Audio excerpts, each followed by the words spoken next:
Suchang mengantar Jian pulang ke rumahnya, namun sikap Suchang membuat Jian merasa bahwa sikap Dongtak telah berubah. Suchang pun berusaha untuk menemui Bongsuk. Namun, Bongsuk yang tidak mengetahui bahwa jiwa Suchang berada di tubuh Dongtak justru merasa ketakutan dan lari begitu saja meninggalkan Suchang. Sedangkan Jian kembali bertemu dengan Jaehi, seorang jaksa muda. Bahkan ayah Jaehi adalah orang yang selama ini membantu biaya kuliah Jian. Suchang bersama Suhyuk kembali mencari informasi mengenai pelaku yang sebenarnya. Mereka bahkan kembali menyadap handphone milik Yongfal. Namun sayang, apa yang dibicarakan oleh Yongfal tidak jelas terdengar. Suchang pun kembali mencari cara agar ia bisa menemukan alasan untuk kembali menangkap Yongfal. Suchang bahkan meminta bantuan mantan narapidana lainnya untuk menangkap Dongfal. Karena merasa ketakutan, membuat Dongfal akhirnya mengaku bahwa terdapat sebuah kamera CCTV yang merekam kejadian saat Letnan Jo diserang. Namun kamera CCTV tersebut berada di sebuah gudang yang tidak bisa sembarangan orang untuk masuk ke dalamnya. 짝퉁 제조 창고가 생긴 지 한 5년도 넘었지. 그 정도 사이즈.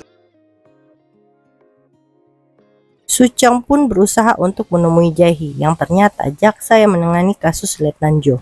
Namun sayang, Suchang tidak bisa mendapat bantuan apapun dari Jaehi. Suchang bersama Suhyuk bahkan diusir dari kantor Jaehi. Namun Jaehi justru meminta anak buahnya untuk mencari tahu mengenai Dongtak. Sunhyuk pun meminta agar mereka melaporkan kepada Kapten Yu apa yang telah mereka temukan. Namun Suhyuk meminta agar Suchang tidak datang ke gudang tersebut sendirian. Saat sedang menunggu Suhyuk, Suchang justru bertemu dengan Jian. Suchang justru mengajak Jian untuk mendatangi gudang tersebut. Keduanya pun mencari cara agar bisa masuk ke dalam gudang dan menemukan rekaman CCTV. Untung saja ide yang diberikan oleh Suchang berhasil memancing penjaga gudang tersebut membuka pintu gudang.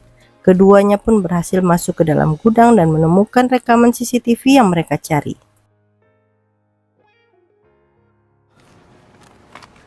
무나무.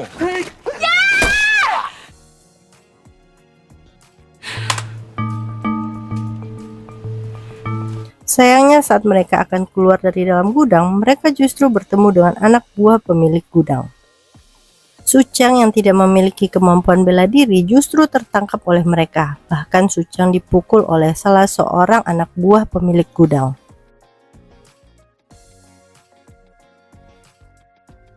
Namun pukulan tersebut justru membuat jiwa Suchang keluar dari dalam tubuh Dongtak. Jiwa Dongtak yang akhirnya kembali menguasai tubuh Dongtak merasa bingung dengan apa yang terjadi. Namun Dongtak yang memiliki kemampuan bela diri yang cukup baik berhasil mengalahkan semua orang yang menyerangnya. 끌다니 그래도 여자 앞이라고 조금 팔렸나 보다. Keesokan harinya Dongtak akhirnya melihat rekaman CCTV tersebut dan menemukan bukti bahwa pelaku yang melukai Letnan Jo memiliki tato di bagian punggungnya. Tiba-tiba saja lampu di kantor Dongtak justru tidak menyala. Namun tidak lama kemudian seseorang dengan menggunakan helm masuk ke dalam ruangan Dongtak dan menyerangnya. Suchang yang juga berada di ruangan Dongtak berusaha untuk membantu Dongtak. Tidak lama kemudian Jian datang menemui Dongtak. Sayangnya pelaku berhasil melarikan diri.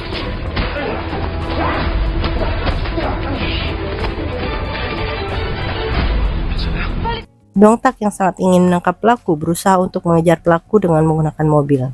Namun tanpa sepengetahuan Dongtak, mobil yang ia gunakan telah disabotase oleh pelaku. Bahkan pelaku bersama teman-temannya ingin kembali menyerang Dongtak. Untung saja Dongtak berhasil melarikan diri.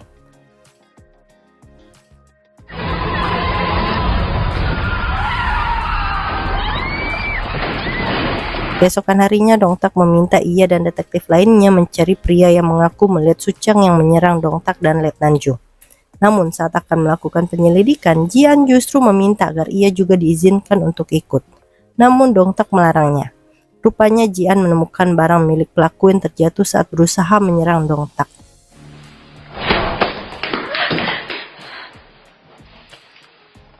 Sementara itu Suchang justru berusaha untuk kembali masuk ke dalam tubuhnya, tetapi apa yang ia lakukan justru tidak berhasil. Ia bahkan berusaha untuk masuk ke dalam tubuh orang lain, namun hal tersebut juga tidak berhasil.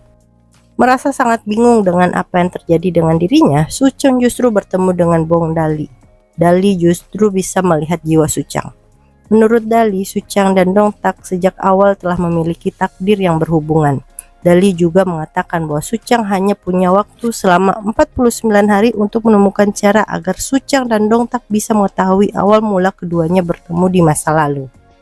Namun jika dalam 49 hari tidak menemukan hal tersebut, maka Suchang tidak akan bisa kembali ke tubuhnya selamanya. 아무튼 그 형사 오빠랑 몸뚱이 살라. Sedangkan Dongtak bersama Jian terus mencari tahu para geng motor yang menyerang mereka berdua. Namun mereka justru menemukan fakta bahwa sebelumnya anggota geng motor tersebut juga telah mencelakai beberapa orang sebelumnya. Bahkan Letnan Jo saat itu terus menyelidiki kasus tersebut walaupun para petinggi kepolisian meminta agar kasus tersebut ditutup. Dongtak pun merasa bahwa Letnan Jo mengetahui sesuatu yang membuat para geng motor mencelakai Letnan Jo agar Letnan Jo tidak mengungkap kasus yang selama ini disembunyikan oleh pihak tertentu. Jian pun memberikan benda yang milik pelaku dia temukan kepada Dongtak. Namun setelah dicari tahu, benda tersebut milik sebuah restoran Jepang. Saat sedang memeriksa restoran tersebut, Dongtak menemukan seorang anggota dari geng motor yang menyerangnya. Namun tiba-tiba saja banyak pihak yang melaporkan Dongtak atas kasus penyerangan. Dongtak yang sangat ingin mengetahui apa sebenarnya yang terjadi dalam kasus Letnan Jo justru tidak peduli dengan hal tersebut.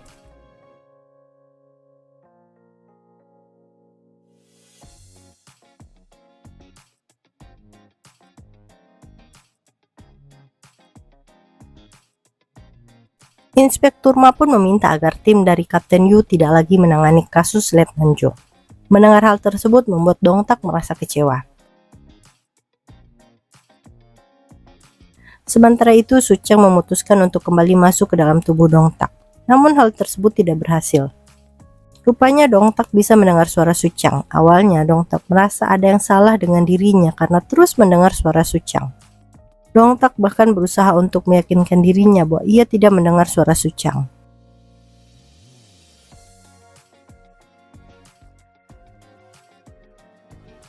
들어간 후에 내가 몸에서 팍 하고 튀겨서 나온 거야.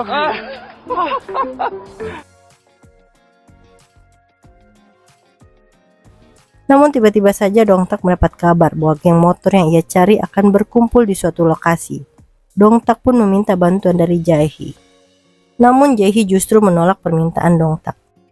Suchang pun kembali meyakinkan Dongtak bahwa Jae-hee tidak akan membantu karena sebelumnya Jae-hee menolak permintaan Dongtak saat jiwa Suchang berada di dalam tubuh Dongtak.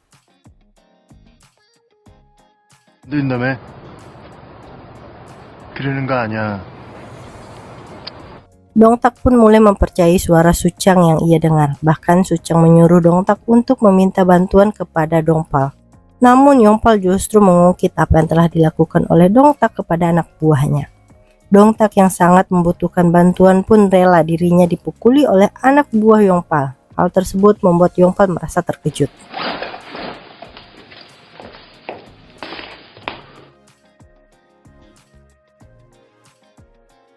Dongtak pun akhirnya menuju ke lokasi yang telah diberitahukan sebelumnya. Awalnya hanya Suchanglah yang menemani Dongtak. Namun tidak lama kemudian Su-hyuk datang dengan beberapa orang lainnya.